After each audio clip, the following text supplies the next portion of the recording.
Hi. Last year, someone reached out to me on Instagram and tell me that she has been abused by her husband. She feels that the reason why she reached out to me, a complete stranger on the internet, because she feels that she doesn't have anybody else to talk to or she doesn't have anywhere to go.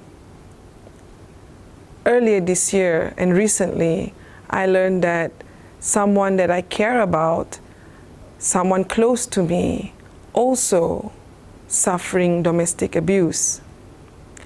I feel awful because I didn't know that she's going through gender-based violence at home.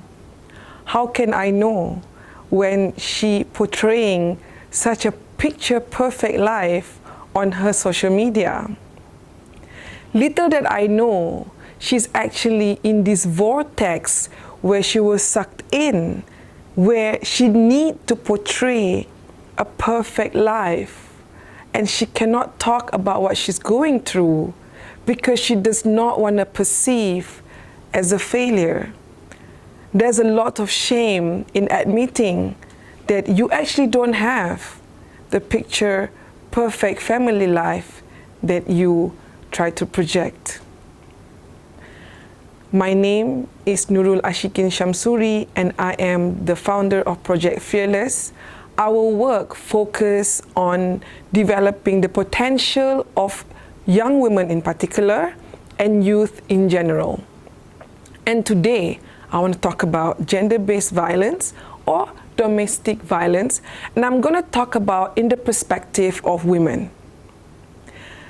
Let us go back a couple of years back during the pandemic, during the heights of COVID-19, where we received more than 7,600 cases of domestic violence being reported, which is in 42% of increased. This year, the trend is slightly declining.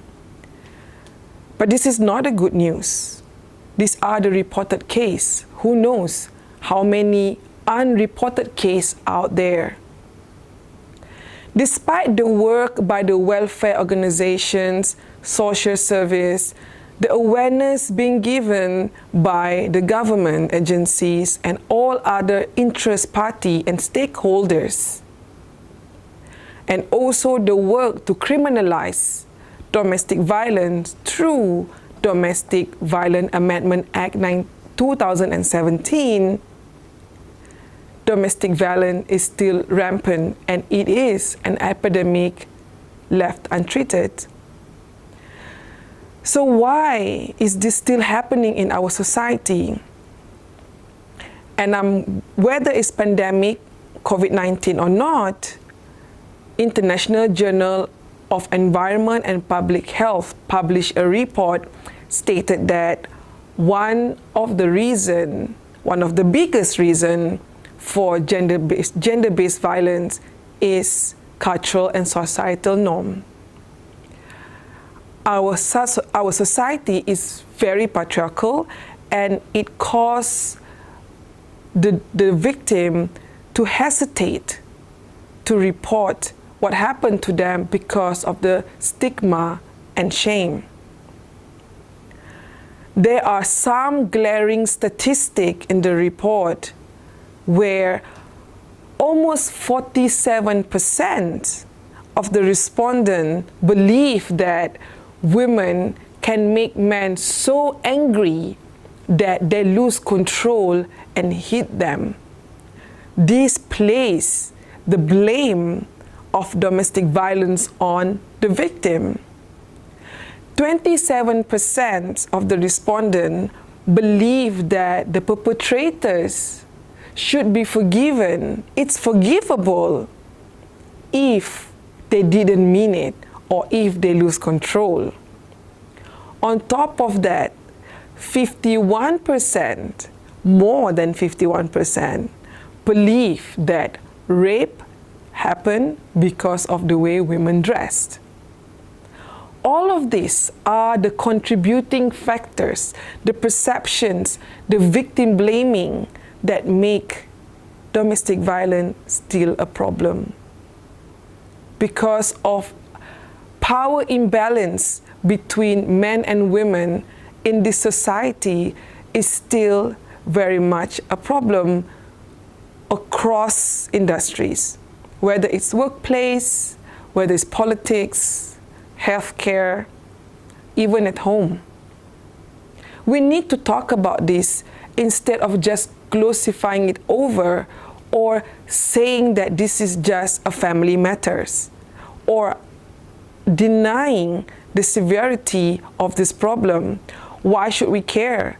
Because domestic violence did not only affect the particular family, it also affect the productivity of our society as a whole, and it costs a country billions.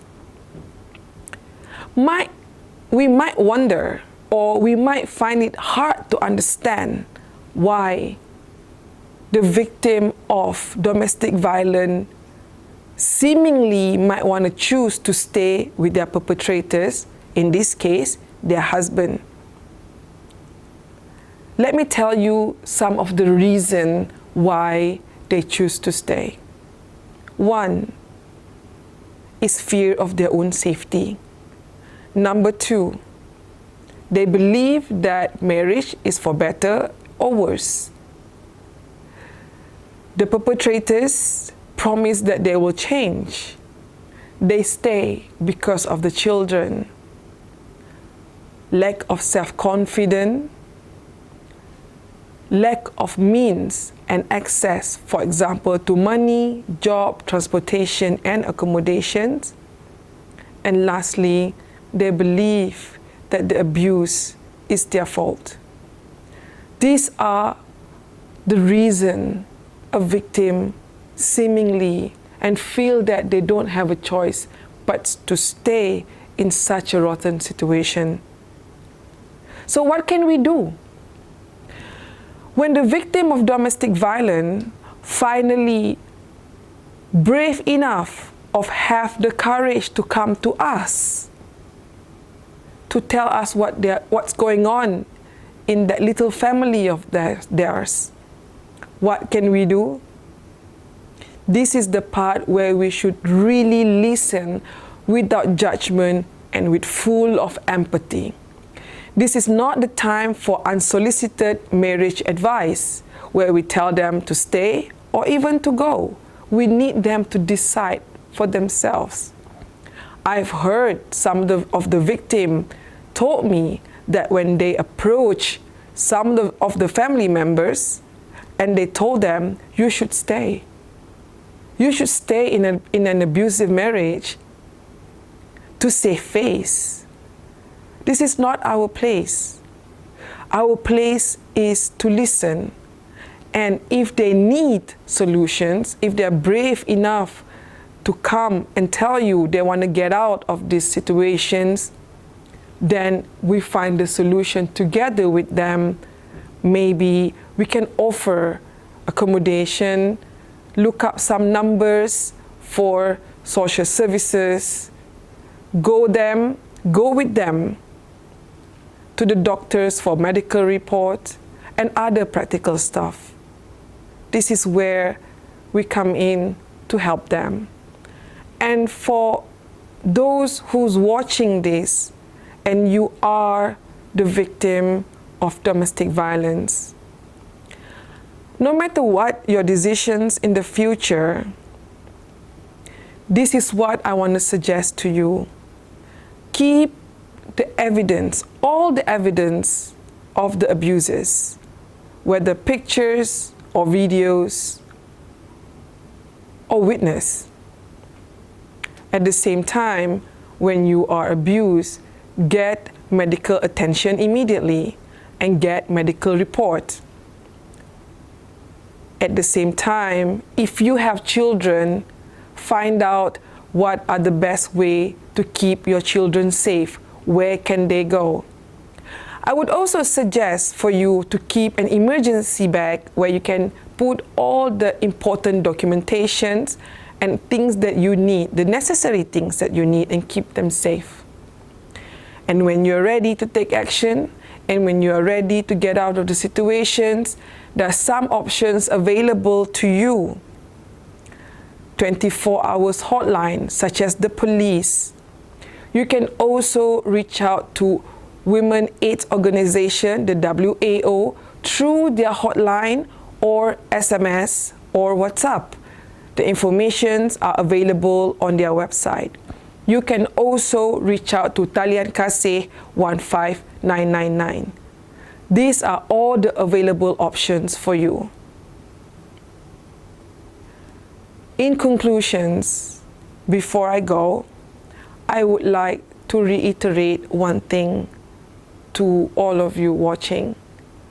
If you are the victim of domestic violence, I wanted to tell you that it's not your fault. Don't ever believe that an act of violence towards you is your fault. And reach out to the people that you trust. And believe me that you are not alone. Thank you.